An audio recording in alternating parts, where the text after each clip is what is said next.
जय हिंद साथियों, आप लोग कैसे हैं। उम्मीद करता हूं कि आप लोग बहुत ही बढ़िया होंगे। ठीक है, आप लोग अपने एग्जाम की तैयारी करते रहिए।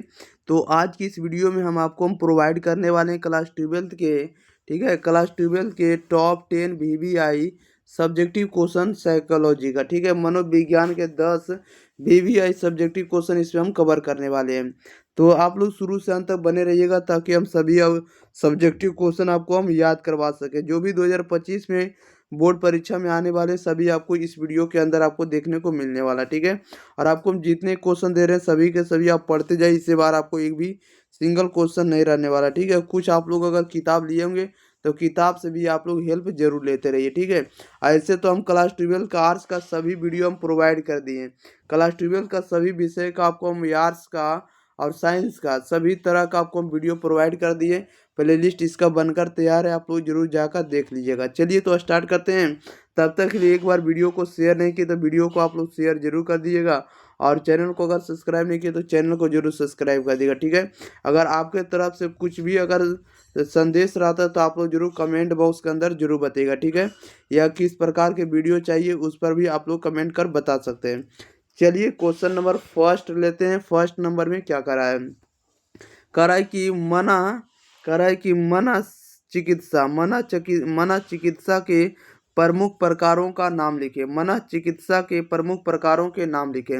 लिखना इसमें से कि मना चिकित्सा का उद्देश्य मानव कष्टों का निराकरण करना होता है, तथापि वे संप्रदायों, विधियों और तकनीक में एक दूसरे से बहुत भिन्न होते हैं।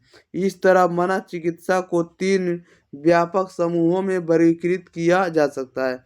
पहला नंबर किया जा सकता है आपको मनोगतिक चिकित्सा में, व्यवहार चिकित्सा में, और थर्ड नंबर आपको अस्तित्व परक चिकित्सा में। किसमें? तो अस्तित्व परक चिकित्सा में किया जा सकता है। तो देखिए एक बार फिर से हम रिपीट करना चाहेंगे। कह रहा था इसमें से कि मना चिकित्सा के प्रमुख प्रकारों के नाम लिखें। तो मना चिकित्सा का उद्देश्य मानव कष्टों का निराकरण करना होता है, तथापि वे संप्रदायों, विधियों और तकनीक में हैं, एक दूसरे से बहुत भिन्न होते हैं। इस तरह मना चिकित्सा को 3 व्यापक समूहों में वर्गीकृत किया जा सकता है: मनोगतिक चिकित्सा, व्यवहार चिकित्सा, और थर्ड नंबर आपको अस्तित्व परक चिकित्सा। चलिए क्वेश्चन नंबर हम लोग सेकेंड नंबर लेते हैं। क्वेश्चन नंबर देखिए सेकेंड क्या करा है। करा है कि वायु प्रदूषण क्या है, इसे कैसे नियंत्रित किया जा सकता है। वायु प्रदूषण क्या है, इसे कैसे नियंत्रित किया जा सकता है। तो आधुनिकीकरण तथा औद्योगिकरण के कारण हमारे पर्यावरण को हवा की गुणवत्ता अत्यधिक प्रभावित हुई है। हवा हमारे तथा सभी जीव जंतुओं के जीवन के लिए अत्यंत महत्वपूर्ण है। वाहनों तथा उद्योग क्या है, तो वाहनों तथा उद्योगों से निकलने वाला धुआं, धूम्रपान आदि से हवा में खतरनाक जहर घुल जाते हैं, ठीक है। आपको थोड़ा स्लो हम बोल रहे हैं ताकि आपको लगे कि ऐसा कि हम समझ रहे हैं, ठीक है। फास्ट बोलेंगे तो नहीं समझ में आएगा। कह रहा है इसमें से कि इसे हम वायु प्रदूषण के नाम से जानते हैं, ठीक है। और हम इस समस्या के प्रति अपनी सजगता बढ़ाकर इस पर नियंत्रण कर सकते हैं। वाहनों को अच्छी हालात में रखने से या ईंधन रहित वाहनों का प्रयोग कर धूम्रपान की आदत छोड़ कर हम वायु प्रदूषण को कम कर सकते हैं। देखिए वायु प्रदूषण को क्या है या इसे कैसे कंट्रोल किया जा सकता है। तो आधुनिकीकरण तथा औद्योगिकरण के कारण हमारे पर्यावरण को हमारे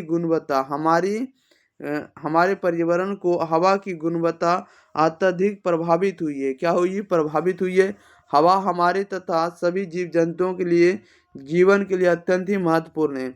वाहनों तथा उद्योग से निकलने वाला जो धुआं होता है, धूम्रपान होता है आदि हवा में खतरनाक जहर जैसे घुल जाते हैं। हम कह सकते हैं इसे हम वायु प्रदूषण के नाम से जानते हैं। हम इस समस्या के प्रति अपनी सजगता बढ़ाकर इस पर नियंत्रण कर सकते हैं। वाहनों को अच्छी हालात में रखने से या ईंधन रहित वाहनों का प्रयोग कर धूम्रपान आदि को छोड़कर हम वायु प्रदूषण को कम कर सकते हैं या कंट्रोल कर सकते हैं। ओके, नेक्स्ट क्वेश्चन लेते हैं। क्वेश्चन नंबर देखिएगा आप लोग अगले नंबर 3 नंबर है। कह रहा है किन्हीं 3 प्रकार की रक्षा युक्तियों का वर्णन करें। किन्हीं 3 प्रकार के रक्षा युक्तियों का वर्णन करें। पहला नंबर है आपको दमन है। क्या है? तो दमन है रिप्रेशन क्या है, तो रिप्रेशन तो दमन रक्षा युक्तियों में सर्वाधिक महत्वपूर्ण है।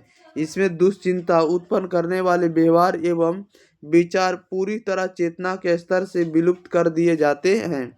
और सेकंड नंबर आपको प्रक्षेपण है, प्रोजेक्शन क्या है, तो प्रोजेक्शन प्रक्षेपण में व्यक्ति अपने विशेषकों को दूसरों पर आरोपित कर देता है। जैसे किसी व्यक्ति में अगर प्रबल आक्रामक प्रवृत्तियां हैं तो वह दूसरे लोगों में अत्यधिक रूप में या अत्यधिक रूप से अपने प्रति होने वाले व्यवहारों में आक्रामक देखता है।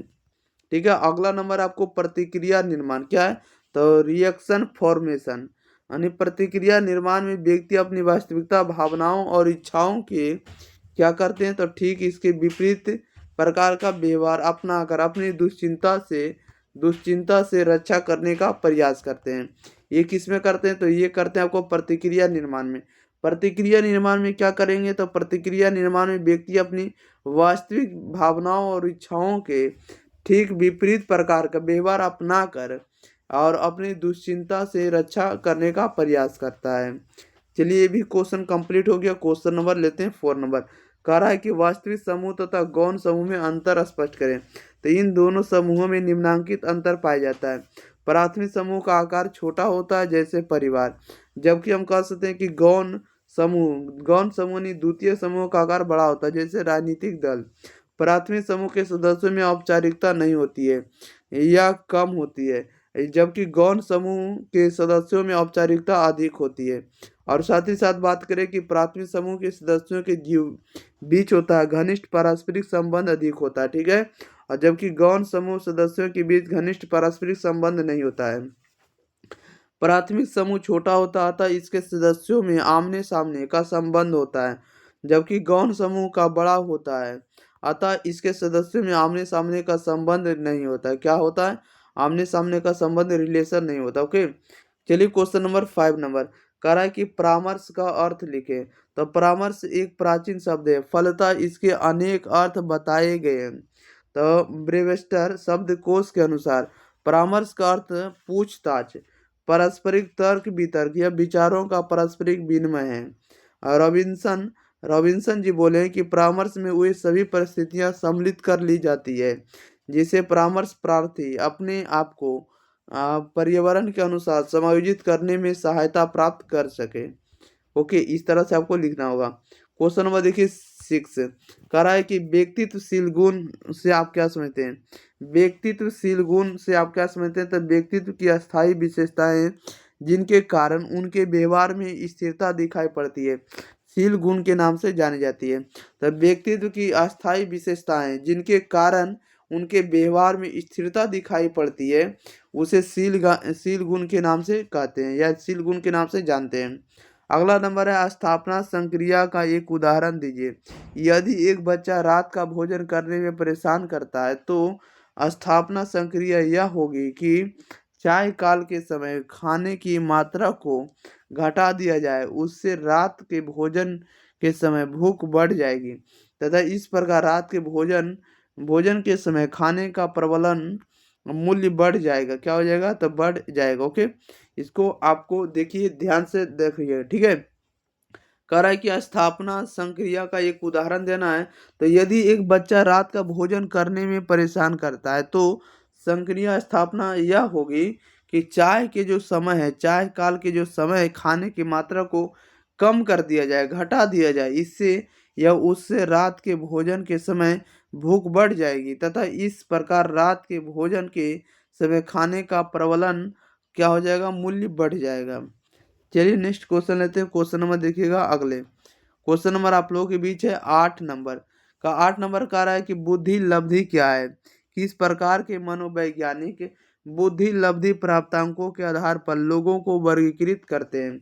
बुद्धि लब्धि क्या आप लोगों को पहले नंबर बताना है और इसके बाद किस प्रकार के मनोवैज्ञानिक बुद्धि लब्धि प्राप्तांकों के आधार पर लोगों को वर्गीकृत करते हैं। तब बुद्धि लब्धि लिखिएगा, किसी व्यक्ति की मानसिक आयु को उसकी कालानुक्रमिक आयु से भाग देने के बाद उसको 100 से गुना करने से उसकी बुद्धि लब्धि प्राप्त हो जाती है।